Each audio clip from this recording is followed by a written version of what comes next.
Next type जो हमारे पास available है वो है पेज लेआउट के रूप में। पेज लेआउट में काफ़ी सारे ग्रुप्स हमारे पास अवेलेबल हैं, जैसे themes, page setup, page background, paragraph और अरेंज। सबसे पहले थीम्स की जानकारी लेते हैं। बाय डिफ़ॉल्ट हमारे पास जो थीम्स अवेलेबल हैं, थीम्स पे क्लिक कीजिए, इस पर काफ़ी सारे थीम्स आपके पास अवेलेबल हो जाएंगे। जैसा थीम चाहिए आप वो क्लिक करके एप्लीकेबल कर सकते हैं। आप चाहें तो यहाँ कलर पैनल पे आके थीम का जो कलर चेंज करना चाहते हैं वो भी चेंज कर सकते हैं। आप उस थीम के साथ जो फ़ॉन्ट हैं वो भी चेंज कर सकते हैं, और इस तरह से इफ़ेक्ट भी आप उसमें चेंज कर सकते हैं। इस तरह से आप थीम का यूज़ कर सकते हैं। अगला ग्रुप हमारे पास जो अवेलेबल है वो है पेज सेटअप। पेज सेटअप में सबसे पहली कमांड मार्जिन्स की है। मार्जिन पे आप क्लिक करें। अब चाहें तो पेज के लिए डिफरेंट टाइप का मार्जिन आप चूज़ कर सकते हैं, नॉर्मल, नैरो, मॉडरेट, जैसा मार्जिन आप चाहें वैसा ले सकते हैं।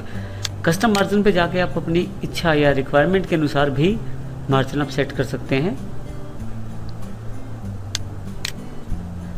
नेक्स्ट कमांड हमारे पास है ओरिएंटेशन। ओरिएंटेशन का अर्थ है कि पेज का हाइट यानी कि पोर्ट्रेट में दिखाया जाए या विड्थ यानी कि लैंडस्केप में दिखाया जाए। अब बाय डिफ़ॉल्ट हमारे पास जो पेज आ रहा है वो पोर्ट्रेट में है। अगर मैं इसे लैंडस्केप पे क्लिक कर दूं तो ये लैंडस्केप में कन्वर्ट हो जाएगा। इसे फिर से पोर्ट्रेट के लिए करने के लिए हमें ओरिएंटेशन में पोर्ट्रेट पे क्लिक करना पड़ेगा। अगला जो ऑप्शन है वो साइज़ है। हम यहाँ से अपने डॉक्यूमेंट के लिए पेपर का साइज़ सेट कर सकते हैं। बाय डिफ़ॉल्ट A4 साइज़ है, आप चाहें तो A6, A5, जिस तरह की आपकी रिक्वायरमेंट है उस तरह का साइज़ आप ले सकते हैं। आप चाहें तो मोर पेपर साइज़ पे जाके अगर आप कस्टम साइज़ देना चाहते हैं तो वो भी दे सकते हैं, ताकि आप अपने कंटेंट के अकॉर्डिंग या डॉक्यूमेंट के अकॉर्डिंग पेज चुन सकें। नेक्स्ट जो कमांड हमारे पास अवेलेबल है वो है कॉलम के रूप में। मान लीजिए कोई पैराग्राफ जो कि मेरे पास डॉक्यूमेंट में लिखा हुआ है, अगर उसे मैं कॉलम्स में कन्वर्ट करना चाहता हूं तो उस पैराग्राफ को सिलेक्ट कर लूँगा। यहाँ से इसे मैं कॉलम्स में कन्वर्ट कर सकता हूँ। कितने कॉलम चाहिए मैं अपनी इच्छा के अनुसार या अपनी रिक्वायरमेंट के अनुसार चुन सकता हूँ। जैसे मैंने 2 कॉलम्स पिक कर लिए। इस तरह से हम अपने कॉलम्स इंसर्ट कर सकते हैं। आप चाहें तो ज़्यादा कॉलम्स के लिए मोर कॉलम्स पे जाएँ और यहाँ से आप कितने कॉलम चाहते हैं वो बता दें। कॉलम विड्थ और स्पेसिंग यहाँ से सेट कर सकते हैं। आप चाहें तो बीच में लाइन दे सकते हैं कॉलम के। ओके करते ही देखिए बीच में लाइन आ जाएगी। जैसे कि मैं 2 कॉलम ले रहा हूँ और मोर कॉलम्स पे जाके मैं सिर्फ 2 कॉलम्स के साथ ही बीच में लाइन डाल देता हूँ, तो देखिए बीच में लाइन आ जाएगी। अगली कमांड जो हमारे पास अवेलेबल है वो बहुत ही महत्वपूर्ण कमांड है, ब्रेक्स। ब्रेक्स का उपयोग हम लोग अपने ही जो डॉक्यूमेंट है उसको विभिन्न भागों में बांटने के लिए कर सकते हैं। जैसे कि एक टेक्स्ट को 2 पेजेस में बांटने के लिए, या एक ही पेज में काफ़ी सारे सेक्शंस बनाने के लिए, ताकि हम अलग अलग तरह की सेटिंग कर सकें। सबसे बड़ी बात यह है कि हमारे पास पेज ब्रेक के अंदर 3 कमांड्स अवेलेबल हैं, पेज, कॉलम और टेक्स्ट रैपिंग। इसी तरह से सेक्शन ब्रेक में भी हमारे पास काफ़ी सारी कमांड अवेलेबल है। पेज ब्रेक के लिए हम जहाँ से ब्रेक करना चाहते हैं वहाँ क्लिक करेंगे और ब्रेक पे जाके पेज ब्रेक पे क्लिक कर देंगे। वहाँ से हमारा जो डॉक्यूमेंट है वो अलग पेज पे चला जाएगा। यहाँ से हमारे पास पेज 2 भागों में विभाजित हो जाएगा। पिछले वाला टेक्स्ट जो था वो नए पुराने वाले पेज पे, और जो कर्सर के बाद वाला टेक्स्ट था वो नए वाले पेज पे चला जाएगा। मैंने अपने टेक्स्ट को अंडू कर लिया है, जिसके लिए आप Ctrl+Z का प्रयोग कर सकते हैं।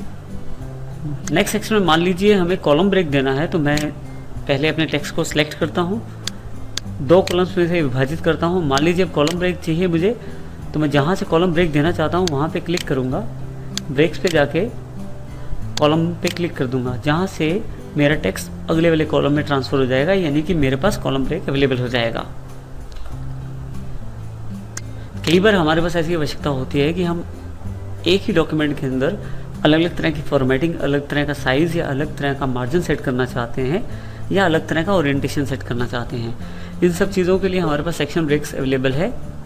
सबसे पहले हम लोग इसमें मैंने एक खास चीज़ ऑन कर दी है। आप होम पे जाएं और मार्क ऑप्शन ऑन कर लें, ताकि आपको सारे सेक्शन ब्रेक दिखाई दें। मार्क का सबसे बड़ा फ़ायदा यह है कि सभी सेक्शन ब्रेक या पेज ब्रेक को आपको दिखा देता है कहाँ आपने डाले थे। सेक्शन ब्रेक के लिए सबसे पहले आप माउस कर्सर क्लिक कर दें जहाँ से आप सेक्शन ब्रेक करना चाहते हैं। पेज लेआउट पे ब्रेक्स में आके सेक्शन ब्रेक, जैसे नेक्स्ट पेज के लिए, तो यहाँ से उसने सेक्शन ब्रेक कर दिया है, जो कि अगले पेज पे चला गया है। इस पेज में जो सेक्शन ब्रेक है, यहाँ से मैं इस पेज की सेटिंग अलग कर सकता हूँ। जैसे कि मुझे ओरिएंटेशन लैंडस्केप चाहिए, तो देखिए ये वाला जो पेज है ये लैंडस्केप है, पिछले वाला पेज जो है वो पोर्ट्रेट ही है। इसी तरह से मैं चाहूँ तो इसका मार्जिन भी अपने अकॉर्डिंग सेट कर सकता हूँ, जिसका पिछले वाले पेज पे कोई भी फ़र्क नहीं पड़ेगा।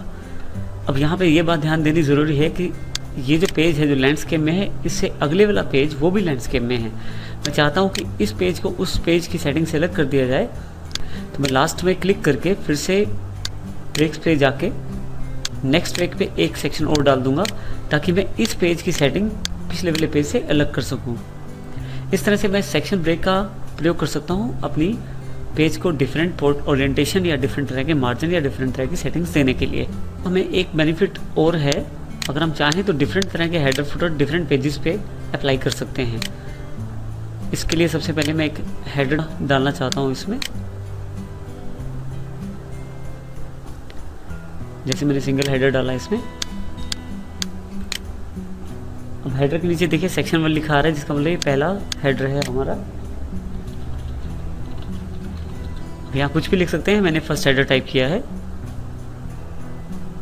अगर मैं ध्यान से देखूँ तो दूसरे वाले पेज और तीसरे वाले पेज पे भी फर्स्ट हेडर लिखा आ रहा है, लेकिन मैं इसे बदल सकता हूँ। लेकिन बदलने से पहले एक बात का ध्यान रखना ज़रूरी है कि ये जो फर्स्ट हेडर है, देखिए यहाँ पे ये जो पॉइंट शो कर रहा है सेम एज प्रीवियस, ये बता रहा है कि हमारा ये जो हेडर है ये लिंक है पिछले वाले पेज के हेडर के साथ। मैं चाहूँ तो इस लिंक को हटा सकता हूँ, मुझे करना सिर्फ इतना है, हेडर क्लिक करके लिंक टू प्रीवियस ऑफ कर देना है। देखिए यहाँ से सेम एज प्रीवियस हट गया, जिससे कि इस हेडर का पिछले वाले हेडर से लिंक अलग हो गया है। अब मैं चाहूँ तो कुछ अलग टेक्स्ट भी यहाँ दे सकता हूँ, जैसे कि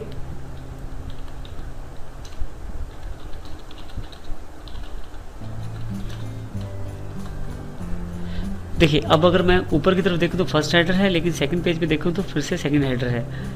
थर्ड पेज क्योंकि उसका फिर से लिंक जो है पिछले वाले पेज से, इसलिए इस पे सेकंड पेज का हेडर दिखा रहा है। इसको भी अलग कर सकता हूँ। यहाँ के लिए मुझे फिर से ये हेडर सेलेक्ट करना पड़ेगा, लिंक टू प्रीवियस हटाना पड़ेगा, और जो मैं चाहूँ यहाँ मैं लिख सकता हूँ,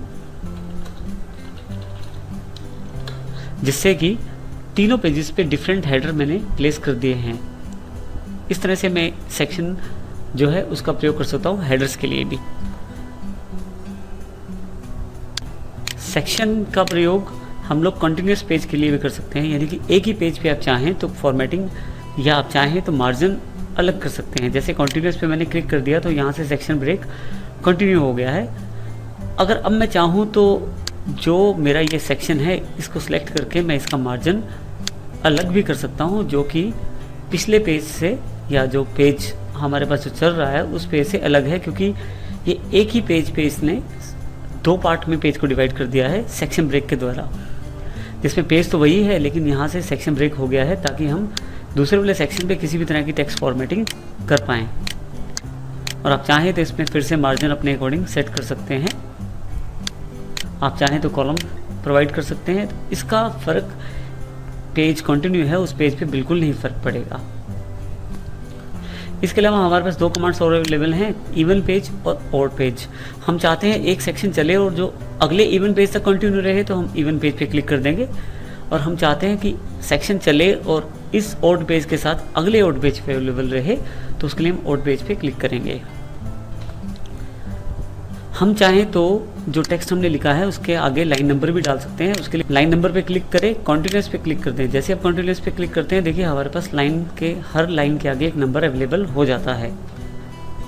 लाइन नंबर अगर हम डाल दें तो यहाँ लाइन नंबर में हमारे पास काफ़ी सारे ऑप्शन अवेलेबल हैं।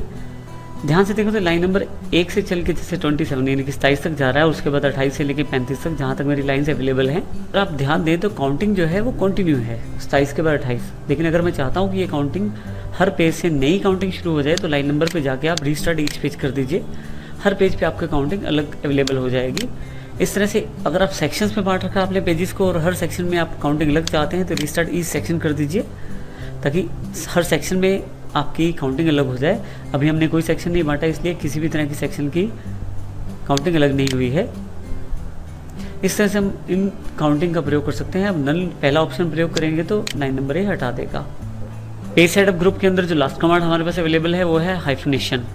हाइफनेशन में आप वर्ड जो कि दो अगर लाइन में पूरा अगर वर्ड नहीं आ पा रहा है तो वो दो पार्ट्स में विभाजित हो जाएगा हाइफन का साइन लगा के। इसको प्रयोग करने के दो तरीके हैं, आप चाहें तो ऑटोमेटिक या मैनुअल कर सकते हैं। अगर आप ऑटोमेटिक करते हैं तो मान लीजिए जैसे मेरे पास ये लाइन लिखी हुई है जिसमें विच और स्पेस के साथ कंटेन द कमांड लिखा हुआ है।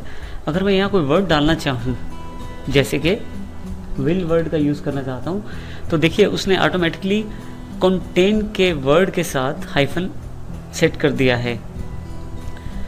और ये तो हमारे पास हुई ऑटोमेटिक हाइफनेशन। अगर आप मैनुअल हाइफनेशन चाहते हैं तो मैनुअल पे क्लिक कीजिए। जहाँ जहाँ इसे लगेगा कि हाइफनेशन होनी ज़रूरी है उस तरह के वर्ड ये सिलेक्ट कर लेगा। आप येस कर दें तो उसको इसने हाइफनेट कर दिया वर्ड को, फिर से येस करते हैं, फिर से हाइफनेट। तो जहाँ जहाँ इसे लगेगा वर्ड हाइफनेट करने चाहिए वहाँ से हाइफनेट आपसे करवाएगा। और जितने वर्ड आपके हाइफनेट हो सकते हैं सारे हाइफनेट खुद कर देगा। हाइफनेशन कंप्लीट होते ही आपको मैसेज आएगा हाइफनेशन इज़ कंप्लीट। तो इस तरह से हाइफनेशन का प्रयोग कर सकते हैं आप अपने डॉक्यूमेंट में।